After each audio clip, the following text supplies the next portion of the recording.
ආදරෙන් පිළිගන්නවා දත්තවිත් රුක්මල්ගමගේ YouTube නාලිකාවට.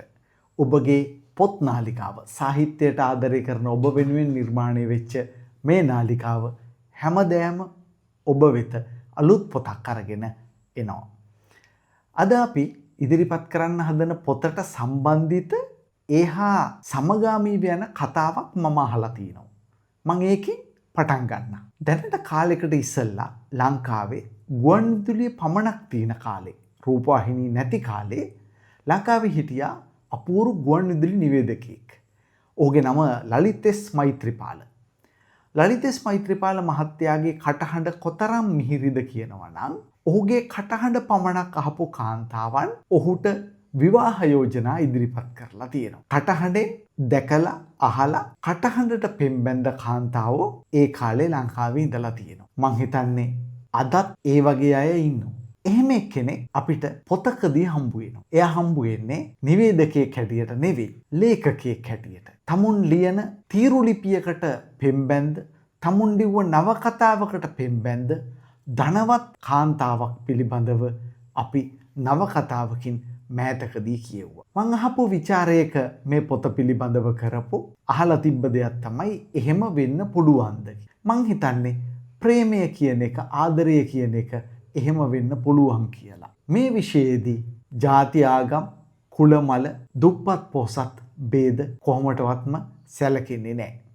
ඒක එදත් එහෙමයි, අදත් එහෙමයි, හෙටත් එහෙමයි. අන්න ඒ වගේ ප්‍රේමය පිළිබඳව ගැඹුරින් සාකච්ඡා කරන අපූර්ව ආදර කතාවක් අපිට හම්බ වෙනවා. දැනට ටික කාලයකට කලින්. මේ පොත නිකුත් වෙලා තියෙන්නේ 2022. 2022 අවුරුද්දේ ස්වර්ණ පුස්තක සම්මානය සඳහා වන දීර්ඝ වටයට මේ පොත සුදුසුකම් ලබනවා. ඒක තරම් පුදුම වෙන්න කාරණාවක් නෙවෙයි සම්මානයකට නිර්දේශ වීම. මොකද පොත හරිම රීඩබල්. ඉතාමත් පහසුවෙන් කියවන්න පුළුවන්. ආදරය තමයි මාතෘකාව. නමුත් ඒක ගැඹුරින් ස්පර්ශ කරන නවකතාවක් තමයි අද අපි ඔබට අරගෙන එන්නේ. අපි බලලා ඉමු පොත මොකක්ද කියලා. අද අපි ඉදිරිපත් කරන පොතේ නම ප්‍රේමාක්ෂර. ප්‍රේමාක්ෂර ලිව්වේ ජී.එල්. ආර්යපාද. පොත අයිති වෙන්නේ සිංහල ස්වතන්ත්‍ර නවකතා ශානරයට. පොතේ ප්‍රකාශකයා සරසවි ප්‍රකාශකයෝ. පොතේ මිල රුපියල් 950යි, පිටු 296ක් පොතේ තියෙනවා. අපි ඊළඟට බලමු මේ පොතේ කතා සාරාංශය මොන වගේද කියලා.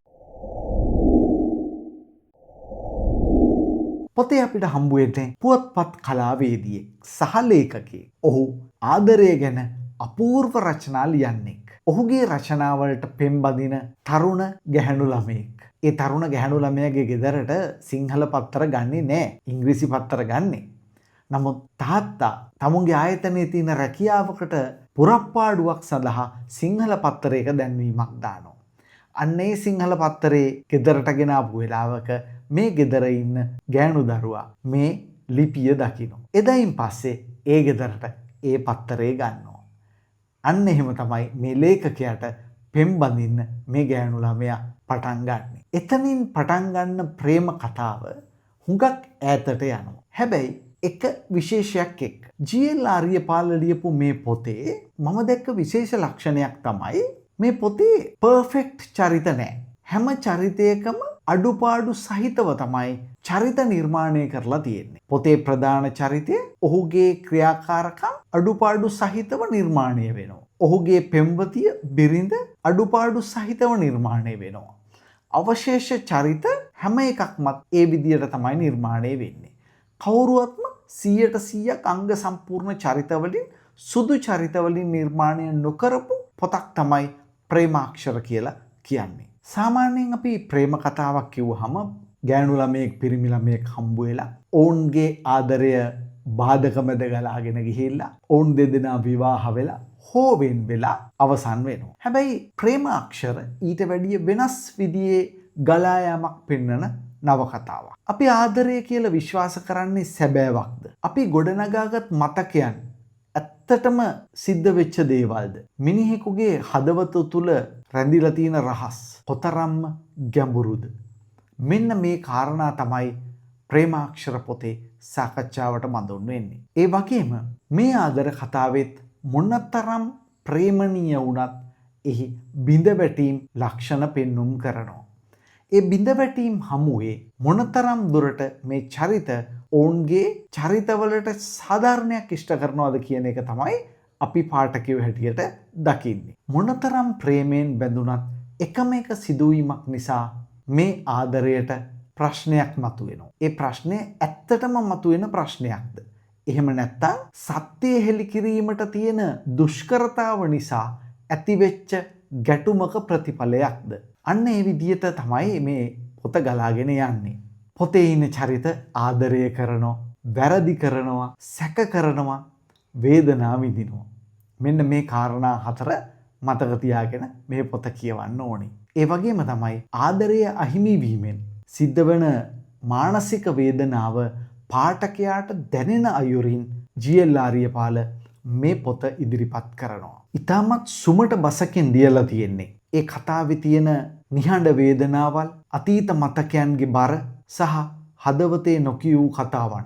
මෙන්න මේවා තමයි මහා විශාල භාෂාලංකාරයක් තුල තැන්පත් වෙලා තියෙන්නේ. පොත කියවන අපි හැමෝගෙම පුද්ගලික අත්දැකීමුත් සුළු වශයෙන් හෝ මේ පොතට අන්තර්ගත වෙලා තියෙනවා කියලා මට හිතෙනවා. මොකද පාඨකයෝ හැටියට ලෝකේ වැඩියෙන්ම පොත් ලියවිලා තියෙන්නේ, චිත්‍රපට හැදිලා තියෙන්නේ, ගීත ලියවිලා තියෙන්නේ ආදරය නැත්තම් ප්‍රේමය ගැනනේ. ඒ හින්දා අපි හැමෝගෙම පොදු අත්දැකීමක් වන මේකේ පුංචි පුංචි කොටසක් හෝ අපේ මේ පොතේ ඇතුළත් වෙනවයි කියලා මට හිතෙනවා. මගේ අදහස ප්‍රේමාක්ෂර ආදර කතාවක් පමණක් නෙවෙයි. ඒක මිනිස් සබඳතා පිළිබඳව ලියූ රචනාවක්. අපි කෙනෙකු ගැන ගොඩනගා ගන්නා මතක, ආරක්ෂා කරන මතක, සහ ජීවිතයේ අපිට මුණ දෙන්න සිදුවන අත්දැකීම් මේ පොතේ ප්‍රශ්න කරනවා. අවසානයේ මට කියන්න තියෙන්නේ ප්‍රේමාක්ෂර කියන්නේ කියවලා පහසුවෙන් අමතක කරන්න පුළුවන් සුළු සරල නවකතාවක් නෙවෙයි කියන එකයි. ඒක පාඨකයාගේ හදවත තුල දිගු කාලයක් රැඳී සිටින චරිත නිර්මාණය වෙච්ච නවකතාවක් හැටියටයි මම දකින්නේ. මේ පොත කියවද්දි මට එක පුද්ගලික අත්දැකීමක් මතක් වෙනවා. ඒ තමයි මේ පොතේ එක තැනක මම ඉතාමත් කැමැත්තෙන් කියවපු පොතක විස්තර ඇතුළත් වෙනවා. ඒ තමයි ලියෝ ටෝල්ස්ටෝයිගේ රිසරෙක්ෂන් කියන නවකතාව. රිසරෙක්ෂන් නවජීවනය කියලා සිංහලයට නැගිච්ච මේ නවකතාව පිළිබඳව මේ පොතේ කියවුණාම මට නැවත සිද්ධ වුණා ගිහිල්ලා රිසරෙක්ෂන් නැවත කියවලා බලන්න. ඒ තරම් අපූර්වට රිසරෙක්ෂන් හා ප්‍රේමාක්ෂර එකට සම්බන්ධ කරලා තියෙනවා ජී.එල්. ආරියපාලයන් විසින්. ඉතාමත් හොඳ නවකතාවක මිහිර අපිට ලබා දීම පිළිබඳව ජී.එල්. ආරියපාල ලේඛකයාට ස්තුතිවන්ත වෙමින්, සරසවි ප්‍රකාශකයින්ට ස්තුතිවන්ත වෙමින් මෙවැනි හොඳ නවකතා ප්‍රකාශයට පත් කිරීම පිළිබඳව අපි අද සමුගන්නවා විත්රුක්මල්ගමගේ YouTube නාලිකාවෙන්. අපිව subscribe කරලා නැත්නම් ඉල්ලා සිටිනවා subscribe කරන්න කියලා. පොතට පතට කැමති අයට අලුත් පොත් පිළිබඳව දැනුම් දෙනවා දිගටම. ඔබ මේ වීඩියෝවට කැමති නම් like button එක ඔබන්න ඔබට පුළුවන්. ඒ වගේම තමයි ඔබ මේ පොත කියවුවා නම් ඔබට දැනෙච්ච දේ අපේ comment section එකේ සටහන් කරගෙන යන්නේ කියලා අවසාන වශයෙන් ඉල්ලීමක් කරනවා. නැවත දවසක හමු වෙනතුරු සමු ගන්නවා. ඔබට ජය ප්‍රාර්ථනා කරමි.